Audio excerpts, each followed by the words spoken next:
Town Bank Mortgage, NMLS number 512138, is an equal housing lender. This podcast is for informational purposes only. And now, the man born with a 5 o'clock shadow and with the NMLS number 2028-201. He is a gentleman. He is a scholar. He is Tyler Crawley. So I'll admit, I noticed a lot of things during the intro as it was playing. One of them being that I remember telling myself that I was going to work on a new kind of intro screen for the podcast as it plays on YouTube, like one with more motion and some video and some fun stuff. And I never did that. I also realized, of course, that it's been over a month since we did a podcast, and there was something else that was in my brain, but obviously not that important. So welcome everyone to the Tuesday edition of Markets and Mortgages. It has been a while, as I mentioned, over a month, and no, nothing bad happened. I was busy, and I did redo the website, as you can clearly see in the background here on the podcast. I went back to the original design. I can't tell you how many times I did this when I was on the radio. I was on the radio for 10 years, and I probably redesigned my radio show website. I was on the radio for 10 years, 50 times, maybe 60. I'd go to one, then I'd go back, then I'd be like, I want to try something new. And I think the Markets and Mortgages, I want to say that I've probably redone this website maybe 4 times, which a little less. I've been doing this now. This is the third year. So it started 21, 22, and now we are starting year 3. Wow. This is the 250th episode. The 250th podcast, and hopefully we're going to double that number this year. That is what I am shooting for. Not missing days, staying on track. That is the goal.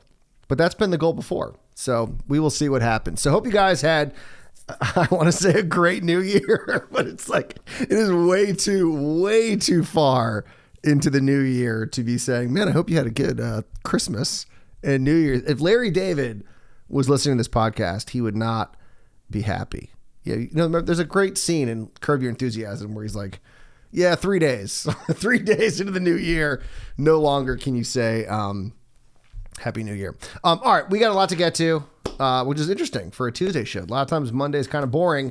We're going to talk about a new piece some new data from Redfin looking at where people are moving and where they are moving from, or at least in the fourth quarter of 2022, because it was Monday. We got the inventory data from Altos, and we'll talk about some interesting stories that you can read more about in the companion newsletter, which actually was back yesterday. So the podcast, it's back here on Tuesday morning. The newsletter was back on Monday. So you got a little jump start if you subscribe to the newsletter. Of course, you can do that at marketsandmortgages.com. So let's start with the fourth quarter of 2022, where people were moving from and where they were moving to. So the first top line number, getting a lot of attention, a record 1 quarter, almost 25%, 24.6%. We can round up. 25% of Redfin.com users looked to move to a different metro area in the fourth quarter of 2022. That is up from 22.1% a year earlier and significantly up from pre-pandemic when it was around 18%. So not exactly 50%, but a big jump nonetheless, which shows you that high prices, especially in some of these metros that we're going to be talking about, are having a big impact. That's obviously always going to make sense, but then when you have what's happened with mortgage rates, it's definitely having an impact. So where are people moving? Where is everyone, or at least where are some of the most popular areas that people are moving? Well, Sacramento took the top spot with 5,700 net inflows, basically meaning 5,700 more people moved into Sacramento than moved out. You're always going to have people moving in and out of places, but they're going to judge this by how many more people are moving in somewhere versus are moving out. So Sacramento, California took the top spot. Las Vegas, number 2. I'm always surprised, because I've only been to Vegas once, and it was fun. I had a blast. But when you think about Las Vegas, you think like casinos, and you think about the gambling, and there's so many people who live in Las Vegas who are detached from that aspect of Vegas. But it's funny that you would think so many people want to live in that part of the country, and they were a big boom town during the 2008 boom. And of course they saw a big retreat, really bad reaction. Of course, the housing market just plummeted there, but they've come back and clearly came back strong and are holding strong even in the fourth quarter of 2022 with 5,400 net inflows. Miami was close behind with 5,300 net inflows, followed by Tampa and Phoenix, both up 4,000. Now, what's interesting, all regions, so every single metro area was down compared to their 2021 levels, and taking the top spot on that was Miami. So Miami, sure, they did great. They were up 5,300 in 2022. That was down significantly from the 9,500 that was reported in the fourth quarter of 21. So even though Miami's seeing a lot of net inflows, almost down by half from where they were in 2021. So we know where people are moving. They are moving to sun and fun, is basically how I describe it here on the website and in the newsletter. I mean, think about Sacramento, California, Miami, Las Vegas, Tampa, Phoenix. I mean, people are moving to warm, sunny places. So where are they moving from? Well, it makes sense that they'd be moving from sunny and warm places. I'm not making that up. San Francisco took the top spot when it came to net outflows. Now, we all know that's because of how expensive it is to live in San Francisco. That's why the San Francisco housing market, we're going to find out this month, a little later, I guess this week. Yeah, we'll be getting next week we'll be getting Case-Shiller data, and that's probably going to show San Francisco the first area to see negative year-over-year price growth. We haven't seen it yet. We have not seen that since 2010, 2009 maybe. No area has seen year-over-year price depreciation. We could see it for the first time in San Francisco. Now, there's other things going on in San Francisco as well. Homeless population and some crime issues aren't helping matters. But you look at real estate prices in San Francisco, you can understand why they are having such a big output of people leaving. I mean, it's a beautiful place. I mean, I've never been there, but I've seen pictures. And I know people that have visited there or go there frequently and tell me it's beautiful. But yeah, number one place in the country. And what's funny is San Francisco, the number one place they're going, Sacramento. So they're staying in Cali. That is true. Now, some of the other places makes a little bit more sense that people are going to for places that are sun and fun, because taking the number 3 spot, New York with 17,600 net outflows, DC also 17,600 outflows, and then Chicago was actually 5th, but they were way down, up 6,300.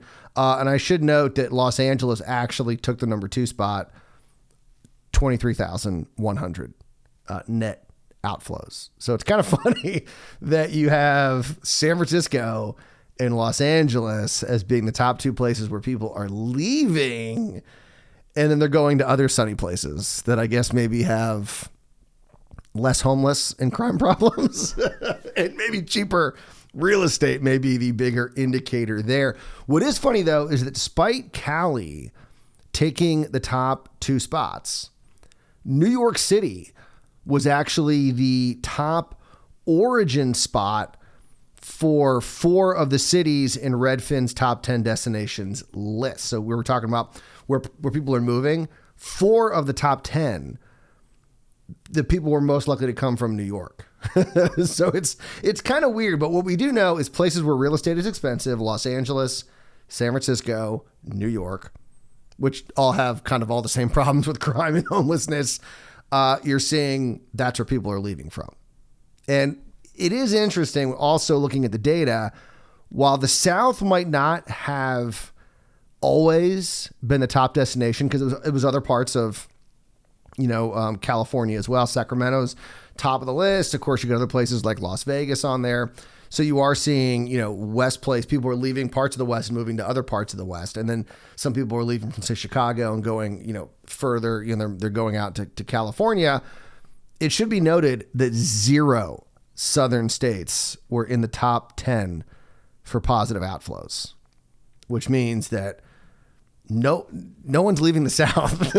They might not all be coming to the South, but no one's leaving the South. And living in the South, I can definitely back that number up.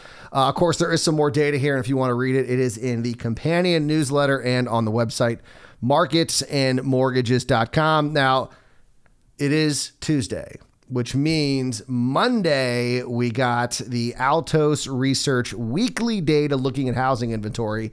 And here we are about 3 weeks in, because this is looking at the prior week data. So we have 3 weeks of data to look at, and we have not seen any real movement on inventory just yet. I mean, the big hope is we're going to see a big increase as we move into the spring buying season.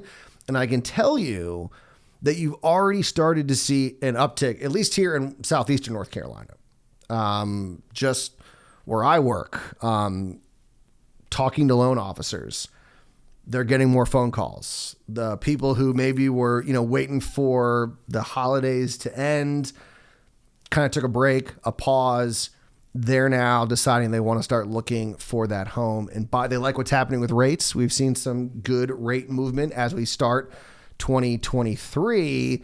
The question is there going to be inventory to meet this new demand in the spring season? Or it could be starting maybe late, winter, early spring. And yet we haven't seen it.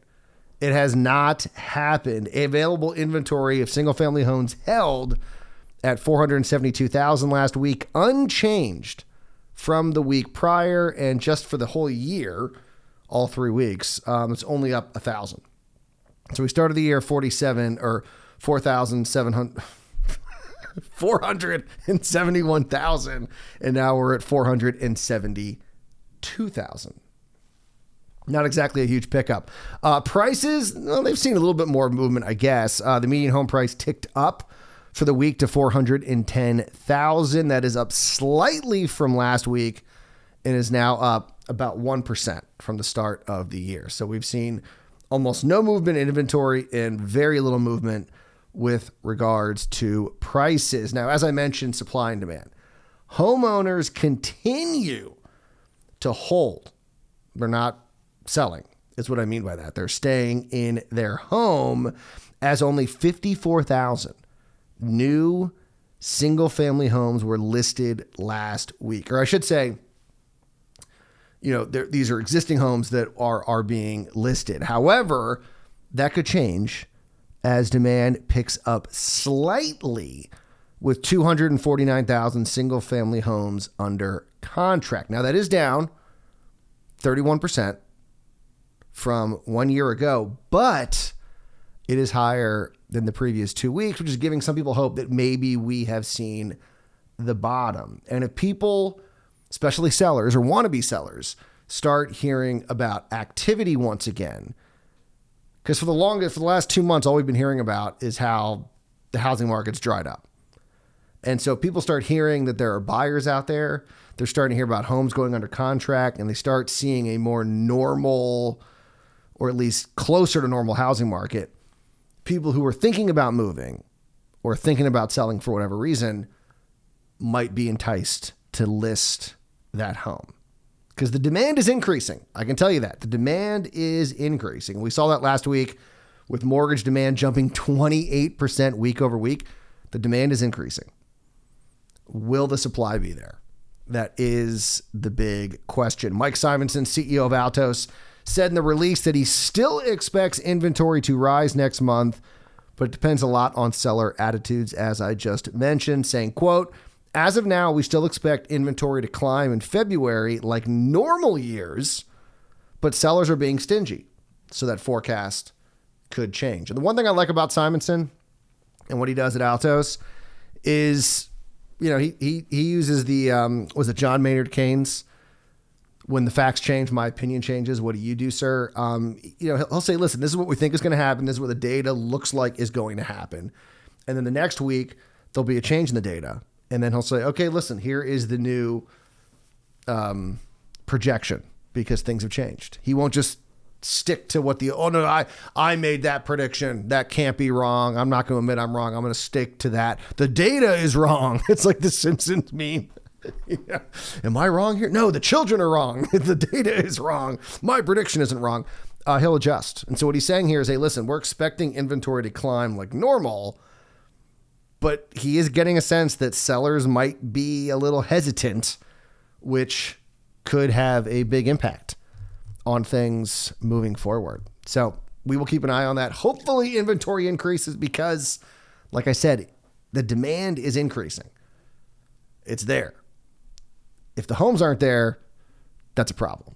That is definitely a problem. All right, before we go, some funny stories, or one of them in particular, I recommend you taking a look at in the newsletter and, of course, on the website. So gas stoves have been in the news a lot recently. If you've been paying attention to this, they've become like a political football for some weird reason. But there was an interesting piece over at the Wall Street Journal, and they talked to some realtors all across the country, and they said that a gas range may slightly boost a home's value, especially if the stove's overhead exhaust vents. So they're like, hey, listen, I don't know about all this political stuff, but gas stoves move homes. You better make like a phrase out of that. A gas stove. No, you can't do it there. It's not going to rhyme perfectly, but that's what they're saying. Gas stoves move homes. If you have a gas stove, you may actually be able to charge a premium on the price of your home. And you can jump on the latest cultural war in politics, and Republicans are really big into gas stoves right now. So you might even be able to charge even more of a premium and be like, and we have a gas stove. Because if there's Republican buyers out there, they probably want a house with a gas stove right now. So strike while the stove is hot. That was so bad. See, I have not gotten better since I took that one. I didn't take like lessons on how not to do dad jokes or anything else embarrassing. And then real quick here, a new report from the National Bureau of Economic Research. They released a new study that says working from home is saving commuters around the world 72 minutes a day. And so if you do the math on that, assuming a 260 work day or 260 work days in a year, that's 13 days of saved time. And according to the study, the people who are taking advantage of this are splitting that between jobs, leisure. So they're getting more work done, which is great for employers to hear, leisure, and caregiving. And link to the study here on the website, and of course in the companion newsletter, marketsandmortgages.com. All right, we are officially done. You guys enjoy your Tuesday. We will be back. I promise. I won't take another month off. I'll be back tomorrow, Wednesday, for another edition of Markets and Mortgages. Do I still remember the ending statement? Yes, I do. Of course I do. And remember, as always, do not wait to buy real estate. You buy real estate and wait.